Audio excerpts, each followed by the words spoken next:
Hello, everybody, and welcome to yet another episode of the CXO Show. As all of you all know, this is the favorite time of the week for me when I interview some of India's most successful professionals in different domains. But like I keep stating, we keep getting HR heads, learning and development heads on this show because, of course, we're a learning company. Who else are we going to get on this particular show? But it is the favorite time of my week. And today I am in my beautiful hometown of Goa. And that's where I'm conducting this interview from. So if I'm looking happier than usual, it's because of the location that I'm in and also because of the wonderful guest that I have on this show today. I have Simin Askari. How are you doing, Simin Askari? Hi, thank you so much. I'm doing really well, Swapnil. I Thank you. know, like you told me off air, you've had a very, very busy day. And I've been encouraging you that both of us are going to have as much fun as we can possibly have in an interview. And I think both of us now are ready for that. Yes, definitely. Okay, so Simin, the one thing that I'm going to do is keep the tone of this particular interview fun, light, and very, very candid. But the one thing that I'm going to do, which is going to be extremely formal, is read your introduction, because I'm going to practically read that out, because there's a lot of interesting things that you've done, and it deserves me to read it from a proper script. Okay. Okay. That makes Okay. sense, right? So, okay, Simin is the corporate head of HR and business excellence for the Dharampal Satyapal Group. She's the one responsible for aligning the HR function with the business vision and growth projections of various businesses of the DS Group Pan India. And like I was mentioning to her earlier, I've been to her office. I have been to the DS Group office, and it is the best office that I have seen in India. Right?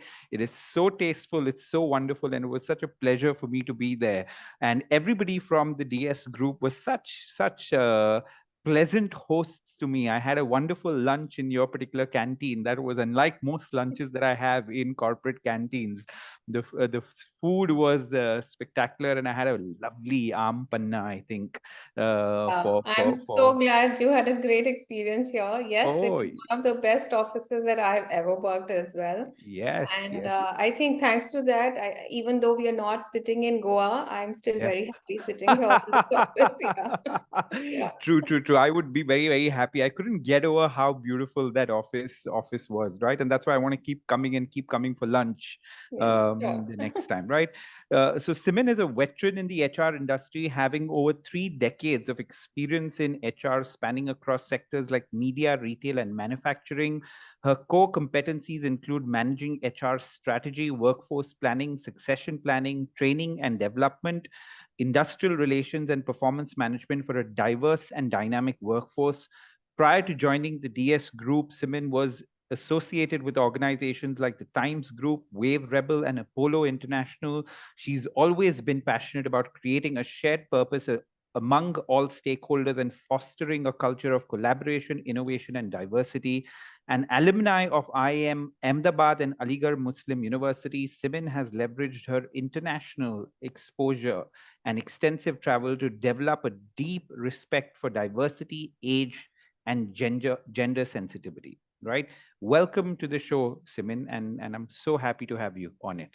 Thank you so much, Swapnil. It's really a pleasure. I've seen your shows and I understand that they are really fun from whatever I've seen. So I'm ready to, have some fun now. Thank you. Thank you very much. Yeah. Tell me a little about the ending of that particular introduction. I read travel and how travel has impacted you in some way. So tell me a little about your travel escapades and how that has had an impact on work, if anything. Well, I would rather start from my childhood then. Okay. Okay. My Yeah. father was a diplomat.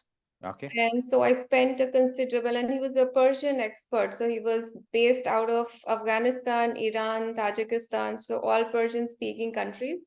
Wow. So I've had the good fortune of spending my childhood days in these countries. And it was interesting because it's unlike what it is projected today. Beautiful Wow. places, really not how they are today.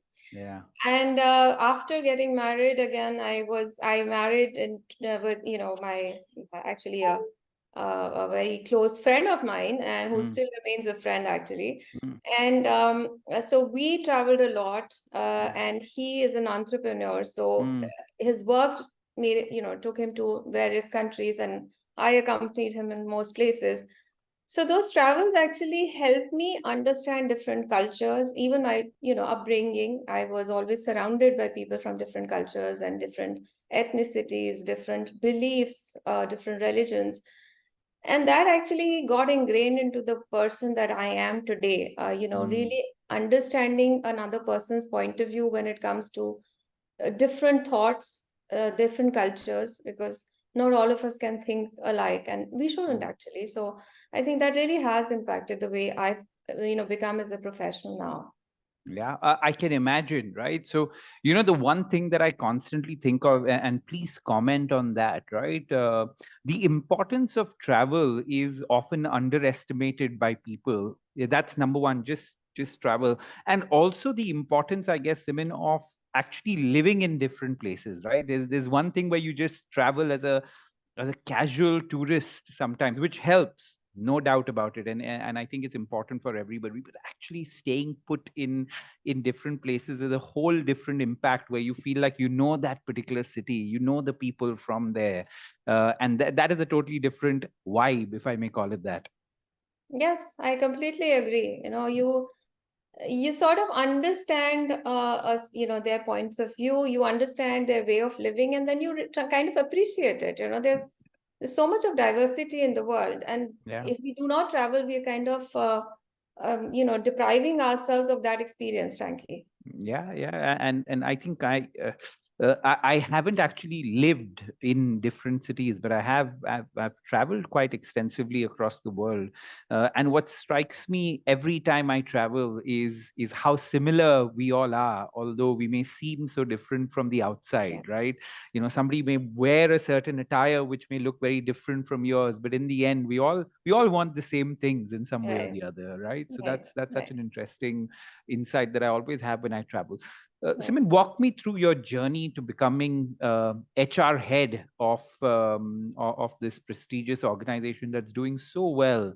Walk me through that particular journey, career-wise. Where did you start? I think we've got a very interesting insight into your overall life, right? But career-wise, run me through how you got to. Actually, my career journey is probably more interesting. So I actually started off as a salesperson. After my MBA, I got a job. It was a campus placement with HCL. Okay. And I was actually selling hardware, so Mm, computers, mm, right? And it was a hardcore, proper selling sort of a job. mm, I then moved into another sales job, which was media selling, the Times mm, Group. I was there mm, for quite some time. mm, mm, And then my husband started off with his own business. mm, And there, I think I initially, of course, when I joined him, he's a first generation entrepreneur in our mm. family.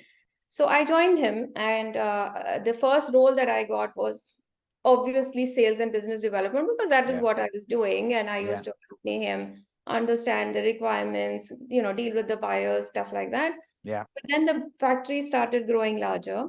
Mm, And then there was a need for somebody to actually start looking at the manufacturing side of things. yeah, I think my journey as an HR professional started from there.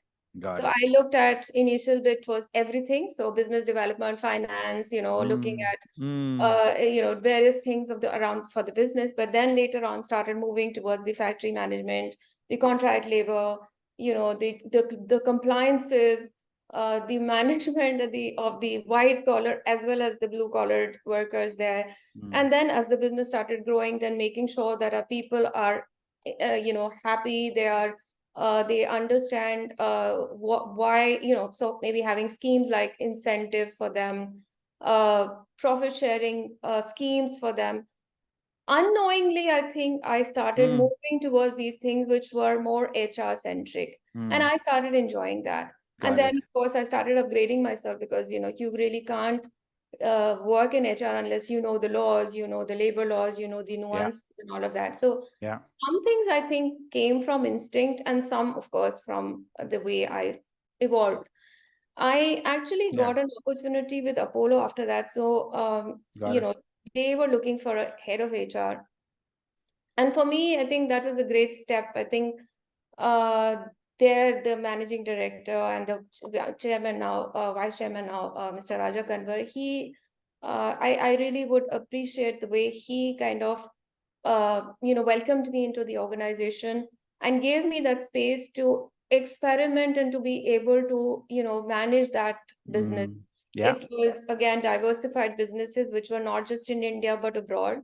Yeah. So that gave me a larger canvas, and it kind of made me aware of what is the possibilities and what is the actual worth of an HR professional. Mm. Then I moved on to DS after about 5 years with Apollo, and I've been here for more than a decade now.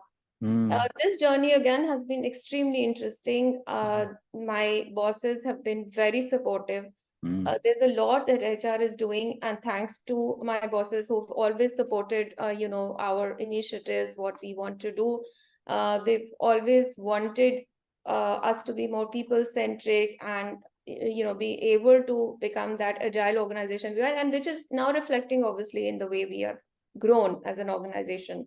So this is how I've grown, and this is how the journey has been, from a salesperson to a business person to an HR person. Amazing. Every day I learn something new. So yeah. Amazing, amazing, amazing. So this comes, of course, from my own experience now of being in the broad learning and development space for at least 14, 15 years. I've often seen that the best HR executives, heads, managers often have a business background to them, right? So that business background could be in the form of actually running a business unit, or it could be in the form of doing sales, Yeah. or something of that sort, right? And I've always seen that those people, when they get to higher positions, especially in HR, are the most effective because of that background that they have in doing something which is non-HR, right? And that really helps because that exposure that they get makes them think quite unconventionally about HR, where they know that, hey, people are very, very important, right? Anybody that doubts that people are important, is not going to last in any kind of world today. But along with being people centric, it's very important to also be business centric and know what business really wants. And people with this background really can bring these two worlds together. Yeah, Swapnil, the entire, I would say, the landscape of HR has changed. Yeah. From being a transactional role, we are now strategic partners to the business. Yeah. And understanding business is core to the entire thing. You Yeah. cannot be a strategic partner unless you actually understand what the business needs are. Yeah. Yeah. And that's really something that I feel every HR professional should be able to. I mean, I was fortunate. It was just pure destiny that I kind of moved from one role to the other. It Yeah. wasn't planned. I really didn't think I would go like that. Yeah. But I Yeah. think it was a great thing that happened for me. And Yeah. if it does happen for other HR professionals, I think that Yeah. is a great thing to do, really. Correct. True. True. And my suggestion, more often than not, then you can chime in on that. My suggestion to a lot of HR people is even if you don't have the good fortune of probably starting off in a sales or business development or some role like that, keep taking up different projects where you will actually be working on a non-HR and a hardcore business kind of environment, right? Where you're driving something there, because that knowledge is indispensable, like you said, in today's day and age, where you really need to be a strategic partner, right? Right. To business. So I think that's quite amazing. The other kind of thought that came to my mind is, there's this lovely quote which I like that says, those who think they can, those who think they can't, right? So I love this, the multiple plunges that you've taken, right? From probably when we're straight out of college, more often than not, we don't know what we're doing, right? So we Yeah. land up in some kind of a role, but then you took the plunge into business, on the sales front, then took another plunge and got into the HR side of stuff, then took another plunge and headed a HR function professionally. So I see a lot of plunge taking on your side and your career. Well, yes, I would say so, but I think I just need to give the credit to the people who've taken that, risk with me as well. Yeah. So Yeah. they did have that confidence that, yeah, maybe she can do it. So I Yeah. think they also deserve some applaud here. Yeah, yeah, of Yeah. course, of course, Yeah. of course. It takes a whole, what is that? It takes a whole village to raise a child kind of Yes. situation, right? So it Yes. takes multiple people to show faith in us. However, that said, I think credit due to you as well, right? Nobody shows faith in somebody unless that person shows faith in themselves in some way, right? And I'm sure throughout your Yeah, that I tenures, you agree. Yeah, yeah, definitely you I agree there. correct, correct. You've had a lot of faith in yourself. So amazing journey, and now I can really connect also your plunge taking probably to your previous travels, right? Because when really when you've plunged in and out of different cities and countries, right? Probably different schools, different a lot of different environments. It becomes so it becomes second nature, and you grow a certain amount of confidence to feel that, hey, you know what, I can go into a different environment and I can manage, right? Yeah, I think that is probably the blessing of your upbringing in some way, right? yes, it is. That is wonderful. So what are the some of the skills that you think that every young professional getting into the workforce needs to have today, to both survive and thrive today's work environment, right? So just picture a student getting right out of college, right? It could be a graduation, post graduation, entering the workforce, irrespective of which stream they're entering. And if you had to advise them on a few skills that are extremely important, what would those 2 or 3 skills be in your opinion? Not HR specific, right? Not HR specific, and I'll ask you the HR specific thing as well, Okay, because I'm sure a lot of HR folk will tune in at some point of time to this. okay. So I'll ask you that as a follow up question. I think there are a couple of skill sets that any young person graduating should have while Mm. entering into the Yeah, corporate world. yeah, One is effective communication, definitely. yeah. You are, whether it doesn't matter what role you are in, but if you're Mm, not able to communicate, if you're not able to articulate your thoughts well and to mm, manage the stakeholders with your communication, yeah, then I think that's a really big miss. yeah, And unfortunately, a lot of organizations, I mean, a lot of institutes, I would say, really are not focusing on that. yeah, So while there is a lot of emphasis on technical education and on the knowledge there, functional side of it, yeah, the soft skills seem to be kind of missing. yeah. And somewhere this is something that you need to develop over a time. It's not like Mm, you study a course and you become efficient in something like yeah, that. You yeah. really need to work upon yourself from for a long time, right? Mm, mm, Secondly, I think the way businesses are evolving, data is becoming extremely important.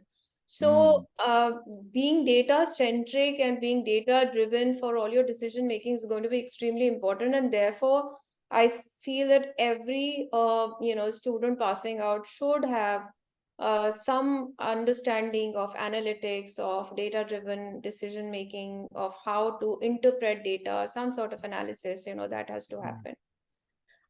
Third thing that I feel is very important is your agility. Again, mm, soft skills, the way you are, you need to be able to kind of mold yourself from one situation to another. If mm, you're able to do that, then you're really successful in life, mm, because you're not a one mold person. You are mm, able to handle various situations. You're able to leverage on your strengths and adapt to the situation. So I think these 2 3 things are extremely important for anyone who's passing out and should be able to yeah. sort of work for them in the corporate world. Yeah. Correct. Cool. I was smiling through your entire answer because if I were to give this answer, if anybody asked me this question, my answer would be pretty close to what you said. Because I've been asked this question so many times, right? As to which is the most important skill, right? Agnostic to any particular industry or any particular department within a company. And I can't tell people enough about how important communication skills are, right? And I keep then I started referencing to communication skills as a meta skill or a Mhm. foundational skill, right? Yeah. That's how I started referring it to it, because and by foundational skill I meant that if you better your communication skills, you automatically enhance a lot of other skills connected to it, right? So Mm-hmm. if you're a good communicator, your ability often to lead well improves, right? Because you Yeah. can communicate clearly to your team, right? If you can Yeah. communicate well, your ability to become a good team member goes up, right? Then your ability to influence or sell goes up, your ability to negotiate goes up, your ability to, we could go on and on and on, right? That becomes like a huge foundational and meta skill. And I still don't see enough of emphasis being laid on that, right? Or enough of training really happening on the communication skill. So I would totally agree with you.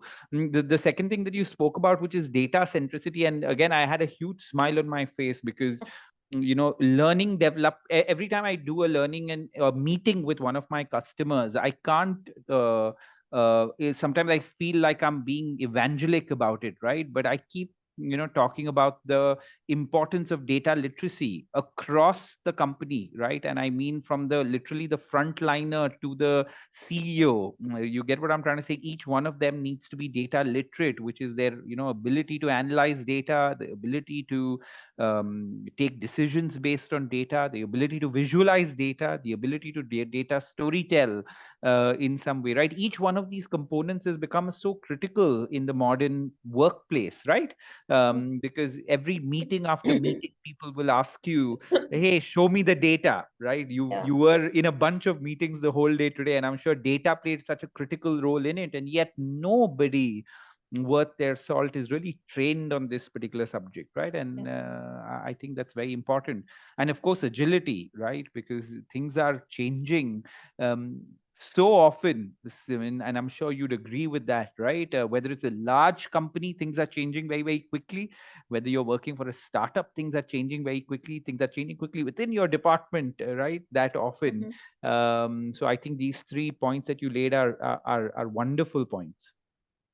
Thank you. Mm. Where did your how did you think of data? Because I've asked this question to a lot of HR heads, but this is the first time somebody like went in a precision way, went and said, hey, data analytics, you need to get that if you're going to be So part of the modern I world. think as an individual, I'm also pretty much data driven myself. I mean, I Yeah, like to base my decisions on certain facts, and the facts come from data.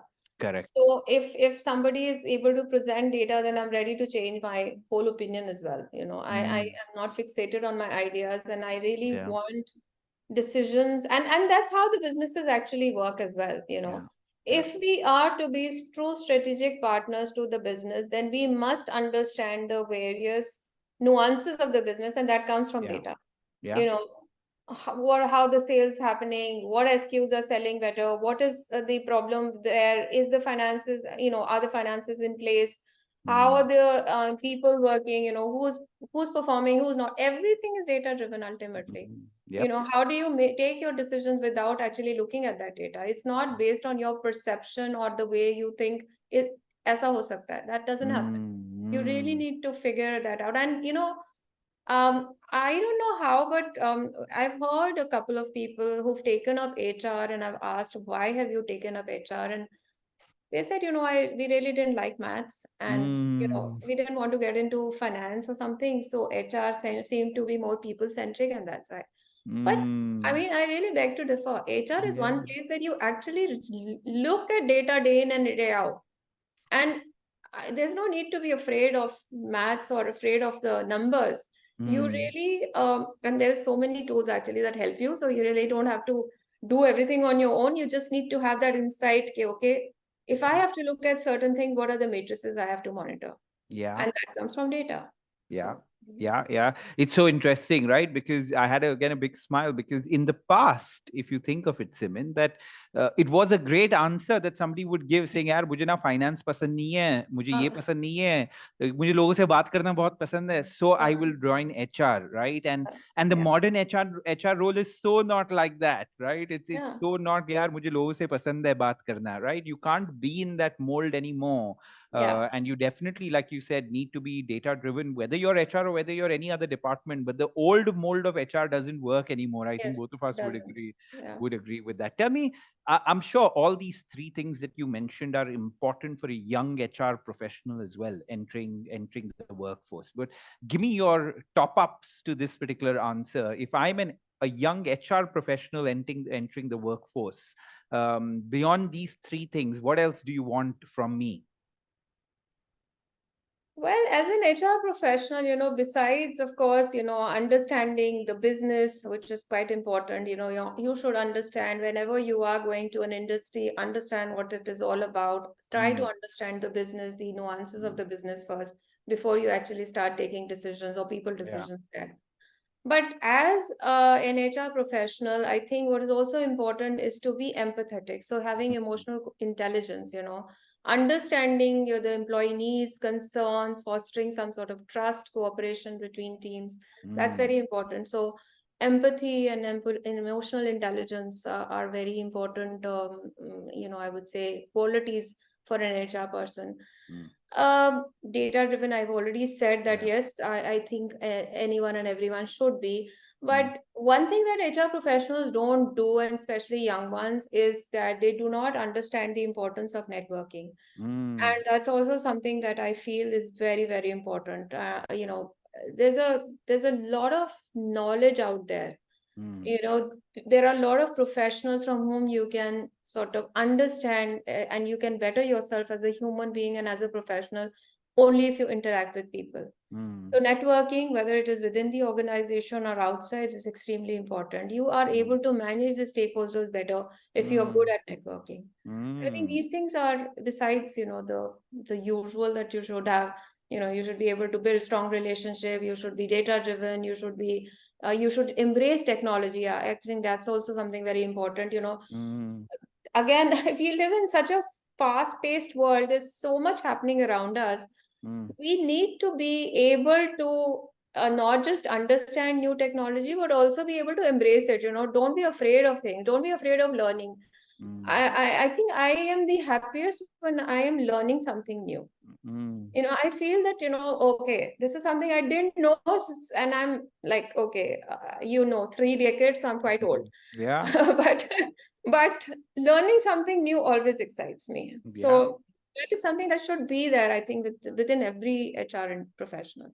Yeah, I think you've laid out some wonderful and wonderfully useful points for anybody who's young and entering, young or old, and entering in Yeah, the HR field, right? yeah. I'm just going to do a quick summary. So you spoke about understanding the business, right? And I have a follow-up question there. How does the young HR professional understand the business much better? If somebody was on your team and you were to give them, of course, the the headline, which is understand business, but how do I go about understanding business?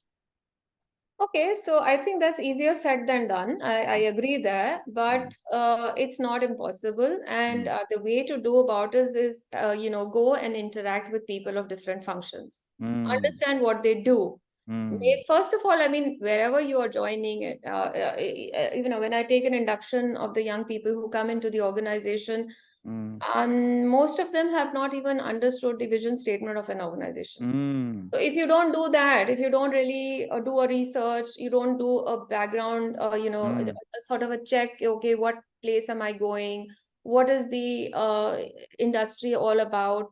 What is this organization doing? How is it growing? There mm, is a lot of material. So you need to sort of study first. mm. Once you are in, then you need to go and network and be with different functions, Yeah, understand what each one of them does.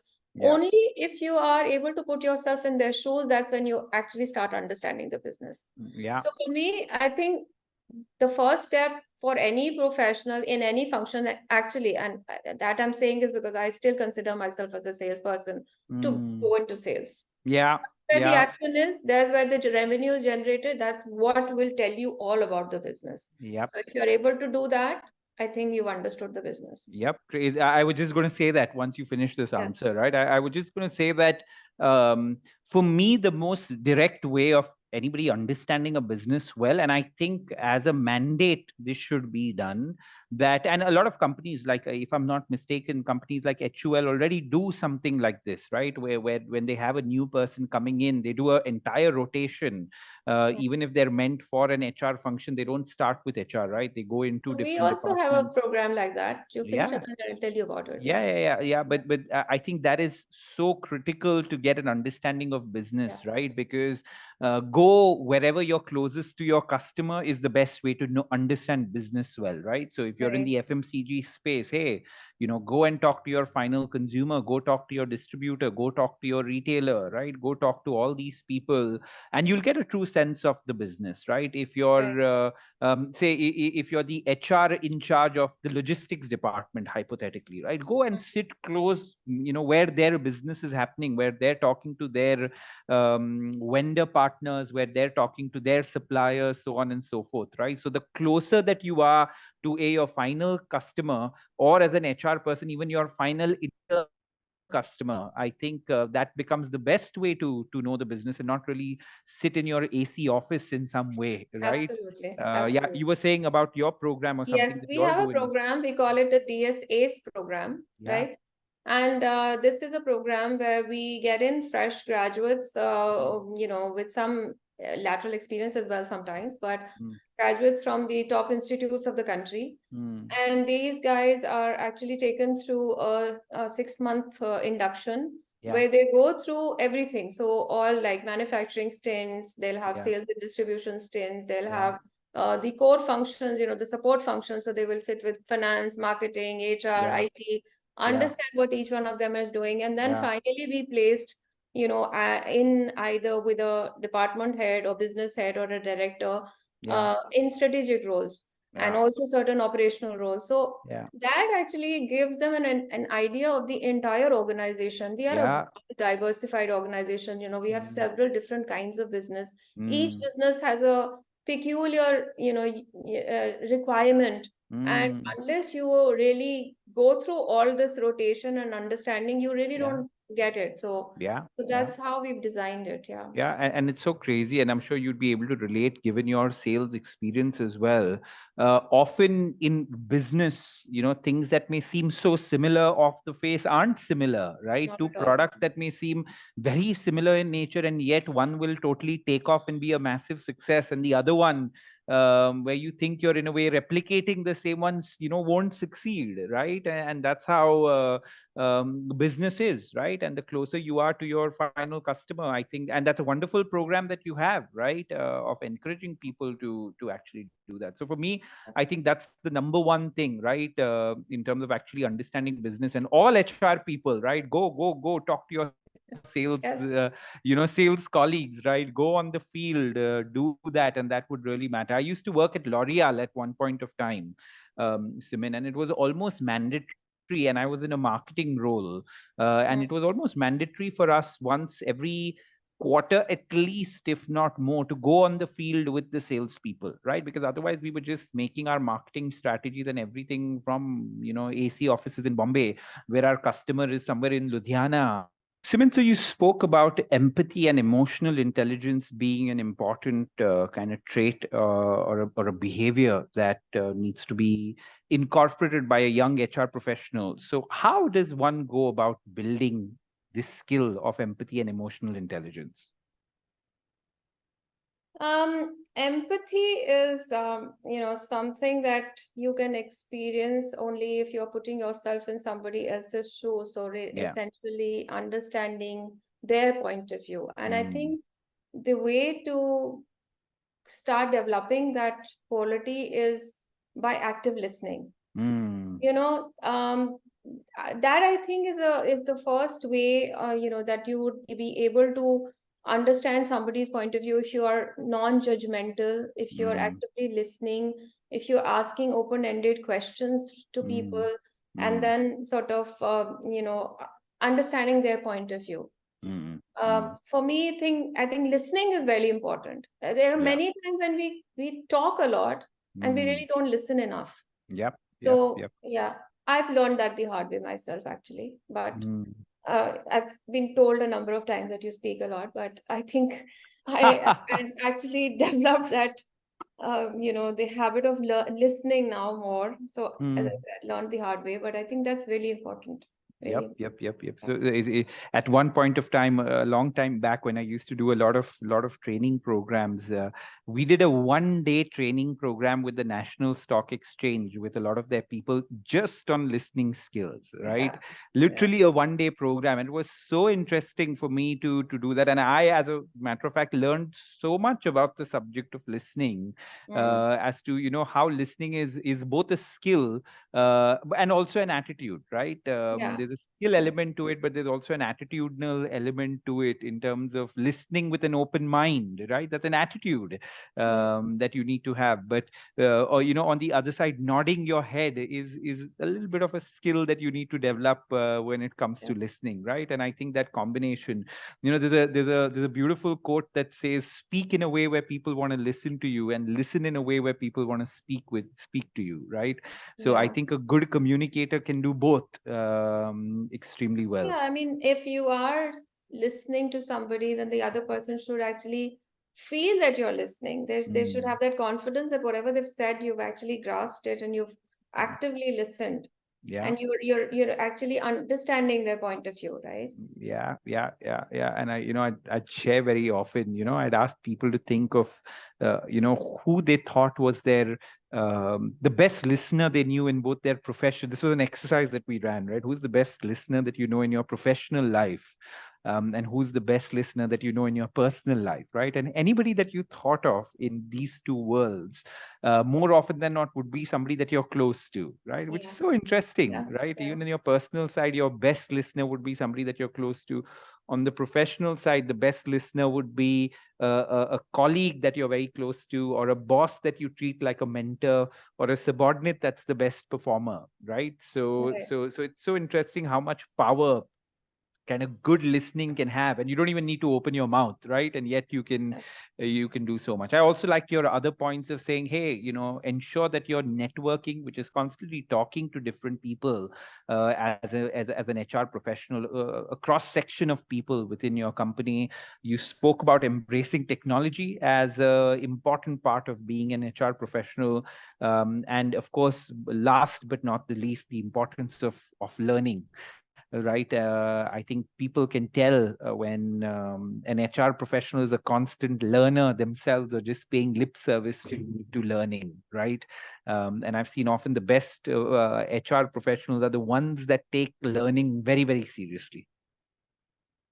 Yeah, I agree. I think one needs to understand that learning is a lifelong journey, It's not like you've you've grown or you've Yeah. attained a certain status, Yeah. you've gotten a certain designation, you don't really need to learn more. It Yes. never stops. It Never never stops. stops. We're constantly learning. I mean, we're learning from our children, we are learning from our peers, we are learning from our seniors, from our juniors. I mean, there's a concept of reverse mentoring after all, so Absolutely. which is so exciting because the generation now that is passing out of colleges are so full of ideas. Believe me, when I sit with them, I Yeah. think that's really the time when there's so many light bulbs actually that are lighting up. Oh, this could be a possibility. This could happen, Yeah. which you've Yeah. never thought of because those are the younger people who have all those ideas, and you're Yeah. learning from them constantly.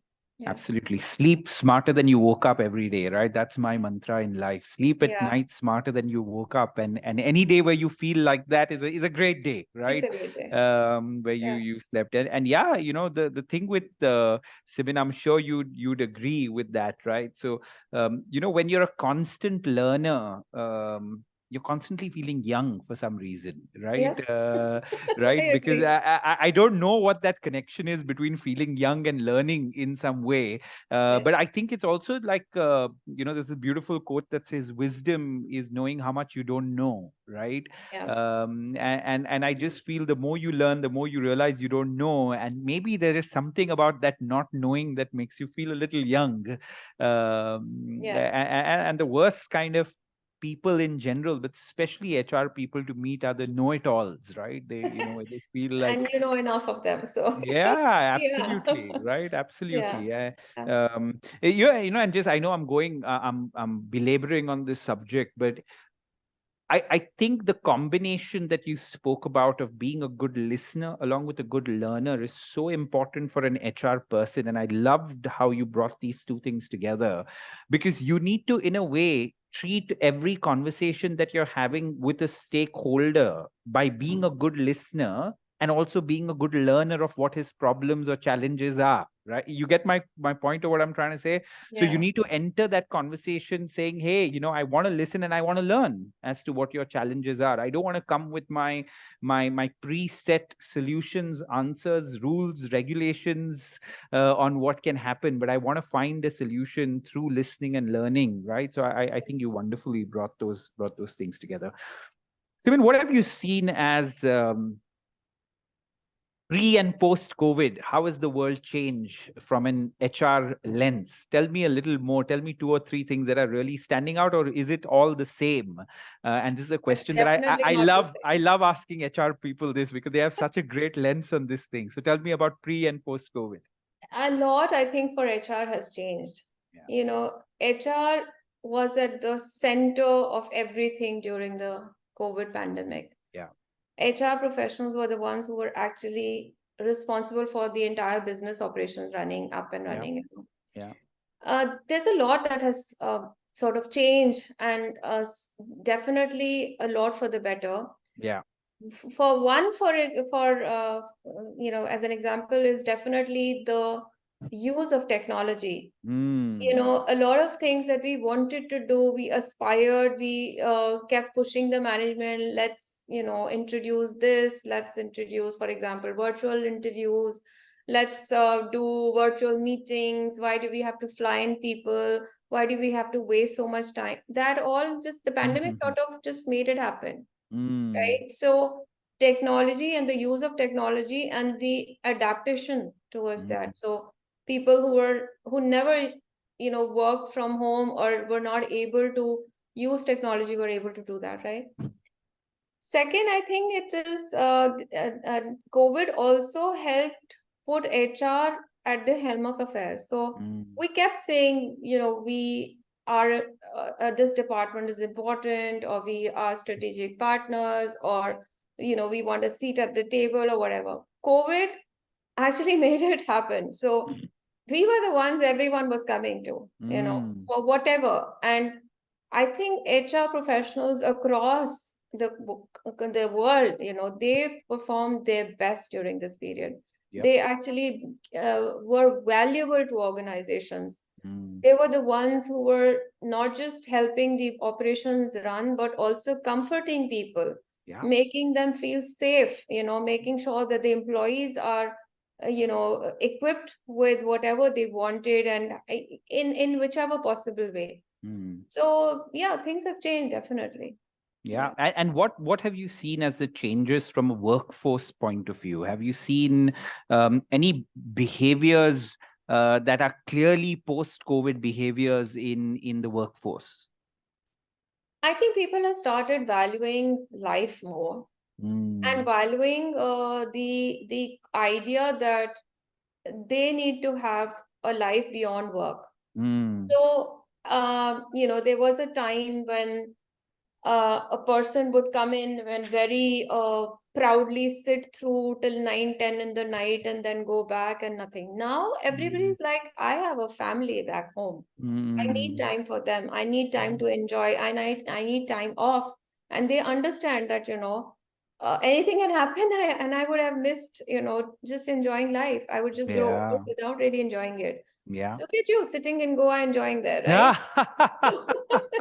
Yeah. Yeah, yeah, yeah. Yeah, but I think that's something which is really it shook everyone, Yeah. and people have started doing that.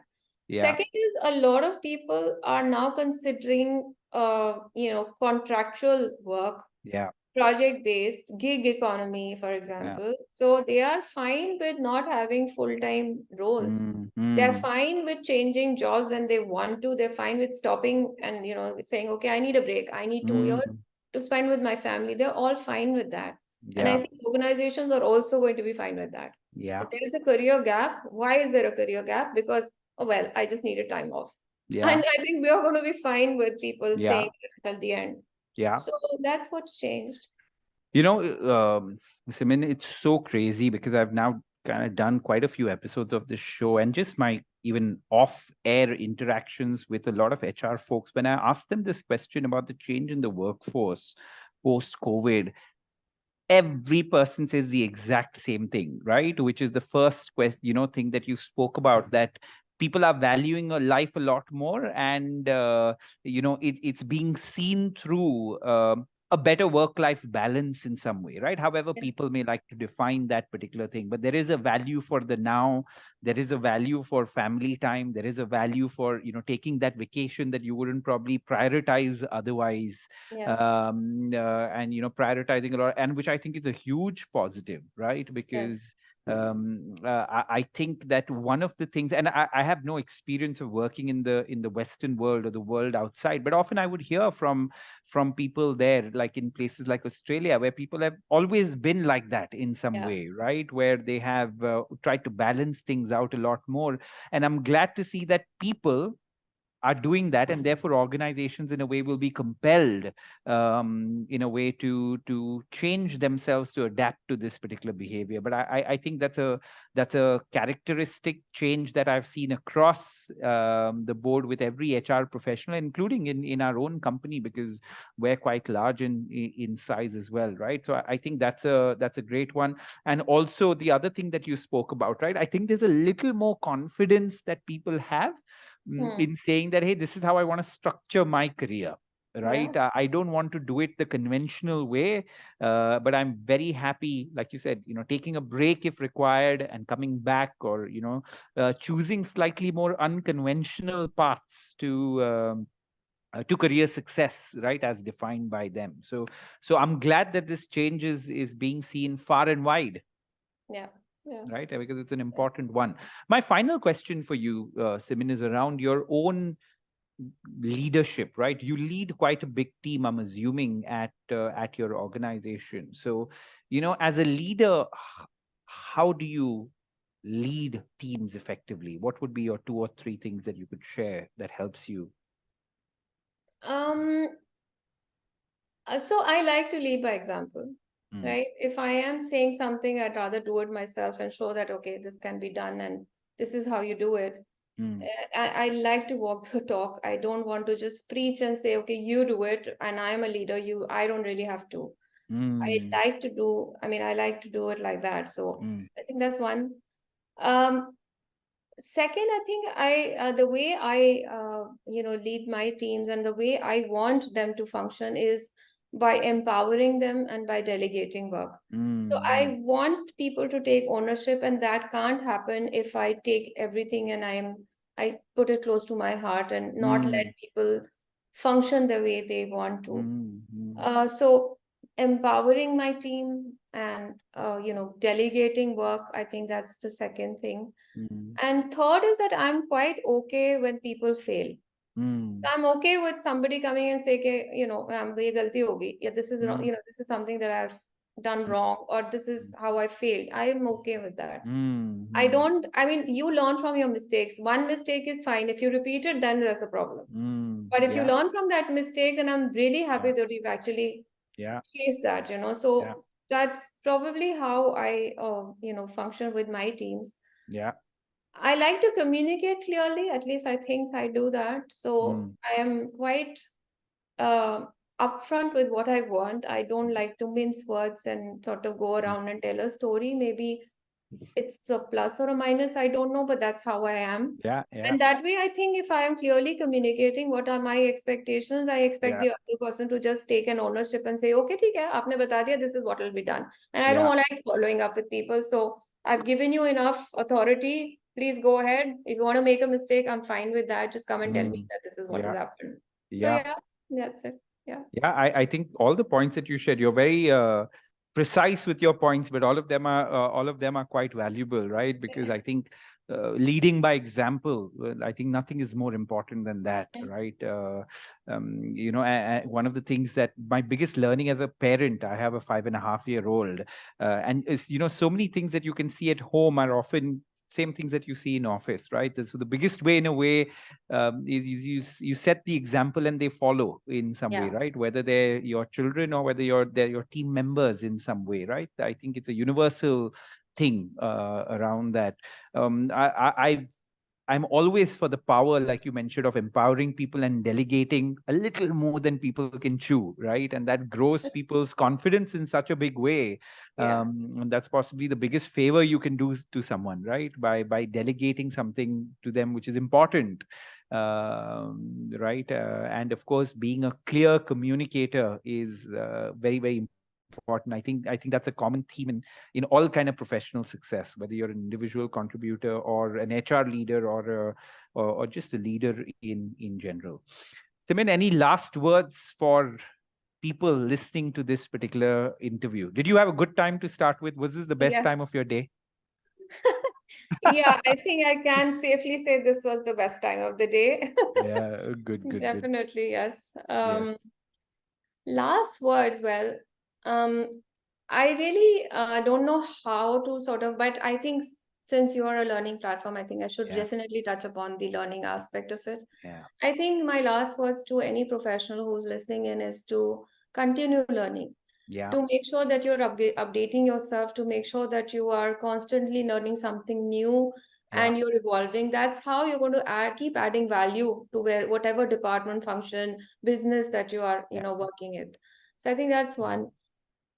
Second is, I feel that every one of us needs to, have a work-life balance, and Mhm. work is good. Okay, you need to put in your 100%, but after that you need to put in 100% in your life as well. What a So wonderful make thought. sure that you do not have a overkill at the work and then take it to the home. So I try to, I mean, if my husband is listening, he may not agree, but I try to not really take my work back home, and I Mm, try to segregate it. He does mm, it pretty well, by the way. So he mm, leaves his work behind, and mm. we have after work, this is just family time. So I think that's Yeah. very important. A lot of us don't know how to segregate that, don't know how to Yeah. separate work and family life, and sort of have two different compartments for that, so to Yeah. say. But Yeah. that's important. So I think those are my parting words for everyone. Yeah. Yeah, thank you very much. I Yeah. think you couldn't have ended on a better note. The note of learning on one side, as the key to professional, and I would also dare to say personal Yes. well-being. Right? I think learning is important for both things, and the importance of work-life balance. I think all of us have got a big lesson due to Mother Nature has taught us a big lesson that we need to value our personal time as much as we value anything else, right? So thank you very much, Simin. It was a real pleasure talking to you, and you've been so articulate and so to the point on just about everything that you've shared, and I've really enjoyed this conversation, and I'm sure I'm going to meet you next on over lunch at your wonderful office in Noida when you invite me. I so look forward to it, Swapnil. It's been a real pleasure. It was a very interesting conversation, unlike any other talk that I've ever done. So it was fun. Thank you Thank so you. much for having me, and I'm hoping that your audience is going to take away some learning from this as well. So thank you so Definitely. much. Definitely. Thank Thank you. you. Thank you.